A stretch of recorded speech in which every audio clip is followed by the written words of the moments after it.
Hello, good morning friends. मैं सुजीत लाठर स्टारविल के online platform पर आप सभी का हार्दिक स्वागत करता हूं। जैसा कि आप लोग जानते हैं, हमने सीडीपी और एजुकेशन साइकोलॉजी की जो वीडियो सीरीज स्टार्ट की हुई है, उसमें हमने पर्सनालिटी का टॉपिक स्टार्ट किया हुआ है।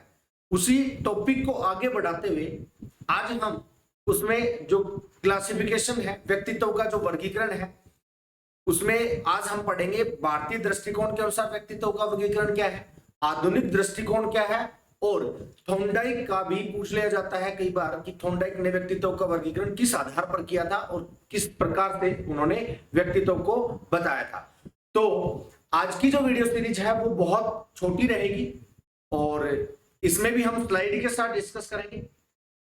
तो अगर आप में से कोई चैनल पर नए हैं तो प्लीज चैनल को सब्सक्राइब जरूर कर लें, साथ ही बेल आइकन को प्रेस कर लें ताकि आने वाली जो वीडियो सीरीज है उनकी नोटिफिकेशन आपको सबसे पहले प्राप्त हो सके। अगर आपको ये सेशन पसंद आए तो प्लीज इसको लाइक शेयर कमेंट करना भी ना भूलें। इस सेशन की शुरुआत करते हैं। सबसे पहले आज हम डिस्कस करेंगे थॉर्नडाइक का जो क्लासिफिकेशन है, वर्गीकरण है। थॉर्नडाइक ने विचारों के आधार पर व्यक्तित्व का वर्गीकरण किया था। तो देखिए आपके सामने जो स्लाइड है उसमें आप देख सकते हैं, थॉर्नडाइक ने विचार और कल्पना के आधार पर व्यक्तित्व के 3 प्रकार बताए थे। उनमें 3 प्रकार कौन से हैं? पहला है सूक्ष्म विचारक, माइक्रो थिंकर। दूसरी टाइप कौन सी है?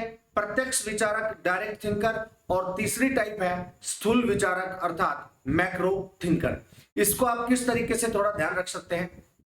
देखिए, जो सूक्ष्म विचारक है इसमें थॉर्नडाइक के अनुसार जो छोटी छोटी चीजों के साथ कनेक्ट होकर कार्य करते हैं, जिन चीजों की मतलब बारीकी से जिनके बारे में सोचते हैं, फॉर एग्जाम्पल कोई प्लम्बर हो गया, इसके अलावा कोई इलेक्ट्रिशियन हो गया, तो छोटी छोटी चीजों को लेकर जो सोचते हैं ना, उनको इन्होंने क्या नाम दिया है? सूक्ष्म विचारक, माइक्रो थिंकर।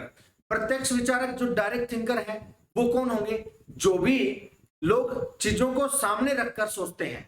ठीक है, तो जिसमें मैं बता रहा था आपको, प्लम्बर है, ये इसके लिए ज्यादा बेटर एग्जांपल होगा, या टीवी मैकेनिक है। जो भी लोग सामने ऑब्जेक्ट होने के बाद सोचते हैं और उस ऑब्जेक्ट को ठीक करने का कार्य करते हैं, उस ऑब्जेक्ट के बारे में कुछ विचार प्रस्तुत करते हैं, तो उनको थॉर्नडाइक ने क्या किया कहा है? डायरेक्ट थिंकर या प्रत्यक्ष विचारक। स्थूल विचारक क्या होते हैं? मैक्रो थिंकर, जिनकी थॉट प्रोसेस थोड़ी बड़ी होती है, वाइड होती है, एक अपने आप को लेकर नहीं सोचते, औरों के लिए भी सोचते हैं। तो हम ये कह सकते हैं समाज के जो लोग होते हैं, सामाजिक रूप से सामूहिक विचारक जो होते हैं, सामाजिक कार्यकर्ता जो लोग हो गए, इस प्रकार के लोगों में किस प्रकार की थिंकिंग देखने को मिलती है? तो मैक्रो थिंकर होते हैं, वो स्थूल विचारक होते हैं। तो आपको ध्यान रखना है, क्वेश्चन क्या पूछा जाएगा कि थॉर्नडाइक ने व्यक्तित्व का वर्गीकरण किस आधार पर किया था? तो आपको ध्यान रखना है, उन्होंने विचारों और कल्पना के आधार पर व्यक्तित्व का वर्गीकरण किया था और 3 प्रकार बताए थे: सूक्ष्म विचारक, प्रत्यक्ष विचारक और स्थूल विचारक। ठीक है, नेक्स्ट देखते हैं हम क्लासिफिकेशन भारतीय दृष्टिकोण के अनुसार। भारतीय दृष्टिकोण से जो वर्गीकरण है इसमें 3 प्रकार बताए गए: सतोगुणी, रजोगुणी और तमोगुणी। तो इनको देखो याद रख सकते हैं हम। सतोगुणी से, सत्य से आप इसको याद रख सकते हैं, ईश्वर व धर्म में विश्वास रखने वाले। इनमें कौन लोग होंगे? जो बहुत अधिक सैद्धांतिक पुरुष हैं या किसी सिद्धांत को मानने वाले हैं, धर्म में विश्वास करने वाले हैं, धर्म के प्रचारक हो गए। ठीक है, वो लोग सतोगुणी में आएंगे। रजोगुणी में कौन आएंगे? जो कर्म में विश्वास रखने वाले हैं। इसको याद रखने के लिए आप कह सकते हैं, एक राजा का आप एग्जांपल ले सकते हैं। रजो से राजा, आप ये ध्यान रख लीजिए, राजा जो है वो कर्म में विश्वास करते हैं, अपने देश के लिए या अपने क्षेत्र के लोगों के लिए कर्म करेंगे, और अगर उनको कहीं पर अपने राज्य का विस्तार करना है, आक्रमण करेंगे या बाहरी आक्रांताकारों से देश की रक्षा करेंगे। तो ये रजोगुणी हो गए। ठीक है, तमोगुणी, तामसी प्रवृत्ति, इसको हम कह सकते हैं सुख प्राप्ति, विलासी प्रवृत्ति, भोग विलासी वाले जो लोग होते हैं वो तामसी प्रवृत्ति वाले कहलाते हैं और वो तमोगुणी में आते हैं भारतीय दृष्टिकोण के अनुसार। तो आपको ध्यान ये रखना है, भारतीय दृष्टिकोण के अनुसार व्यक्तित्व कितने प्रकार का होता है? 3 प्रकार का। एक सतोगुणी प्रकार के व्यक्तित्व वाले लोग होते हैं, दूसरे कौन होते हैं? रजोगुणी, और तीसरे कौन होते हैं? तमोगुणी। ठीक है, तो आई होप आपको ये समझ आ गया होगा। नेक्स्ट देखते हैं हम आधुनिक जो दृष्टिकोण है उसके अनुसार वर्गीकरण कौन सा है। आधुनिक दृष्टिकोण के अनुसार भी 3 प्रकार के व्यक्तित्व होते हैं। भावुक व्यक्तित्व वाले व्यक्ति होते हैं, कर्मशील व्यक्ति होते हैं और विचारशील होते हैं। अब इनको देख लेते हैं। जो भावुक है इनको हम कहेंगे मैन ऑफ फीलिंग्स।